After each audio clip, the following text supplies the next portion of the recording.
honor to be here, and I want to thank you so very much for the great job you all do as Federation members. For those of you who don't know, I did grow up in the state of Maryland, where my mom was the Maryland Federation president. She was the Montgomery County Federation president, and I was her helper. And it was great fun. And so now I think between Maline and Carol Ann, I think I belong to several chapters of our federated women throughout my district, and it's really an honor for me to serve. And I want to thank them particularly, and all of those from the 8th Congressional District who helped make me the first Republican female ever elected to Congress from the state of Missouri. And that's a great thing. And I can't be happier to have yet another female member, the very second Republican woman ever elected to Congress from the state of Missouri. It seems hard to believe, because you all are the heart and soul of all the work that gets done in our congressional districts, and that's why I really want to thank you. It is wonderful to be in the majority, and we thank you from the bottom of our hearts for allowing that to happen, because it's the only way that we're going to get control of our budget, the only way we will get control of our children's future, and it is the only way that we will get a Republican president in 2012. And with your help, we will also have a new United States Senator in 2012.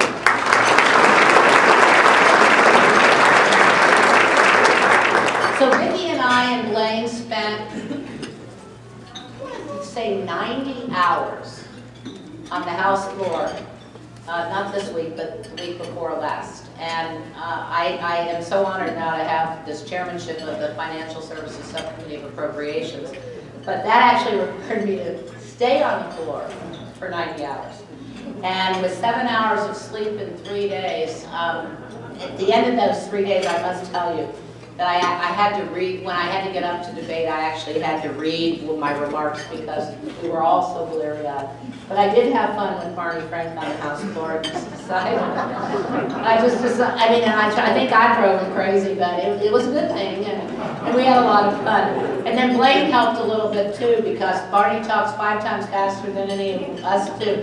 So I'm doing a debate with him, and then Blaine gets up, and I said, will you speak a little, and then give me the rest of your time? So between the two of us, Barney still probably said 35 times more than we did in that short time period. But just the fact that we're in the majority and we're able to do this, and I will say that even our Democratic friends, because we do have some Democratic friends among our colleagues, our colleagues said, you know, it is wonderful for the first time in 4 years that we can offer amendments, any amendment we want, as long as it's relevant to the work that we had at hand.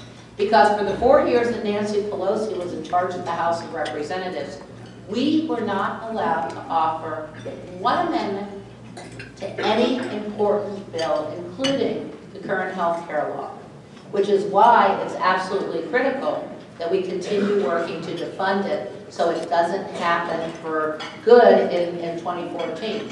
And so it's a wonderful open process. 90 hours is a little bit extreme, but nonetheless, we did pass a new continuing resolution that would, in fact, cut $100 billion from our budget just for the time between now and September 30th. And it took a lot of hard work, but with the help of our new members of Congress, who actually made the difference because they allow us to now be in the majority. It's really a whole different experience. It's a lot of fun. And I will tell you that in the short time that Vicki has been there, I mean, we have voted more since Vicki has been in office than all the votes I believe we had last year, or almost. And we've only been in session since January the 6th. And what's even better about having Vicki Hartzler in the Congress is that she really doesn't, I think, fit the description of a freshman because of the great experience that she has had, not only as a state legislator here in Missouri, but also as one which is near and dear to my heart, who understands agriculture and who has lived it in her family. Vicki was offered positions on two very, very important committees for our state, the House Armed Services Committee and the Agricultural Committee. And I think she has what it takes not only to help keep us in the majority, but to help us build on the majority that we have.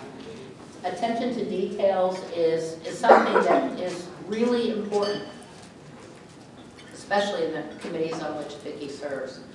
Writing a new farm bill, doing a defense authorization bill every single year. And she's going to be a little bit in the hot seat probably on the next farm bill, but I have every faith that she's going to do a terrific job.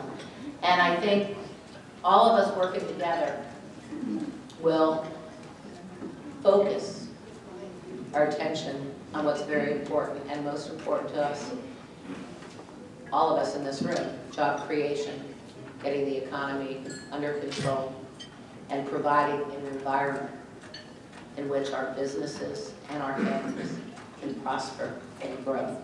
So, help me welcome the second Republican woman ever elected to Congress from the state of Missouri, our new colleague, Vicki Hartzler.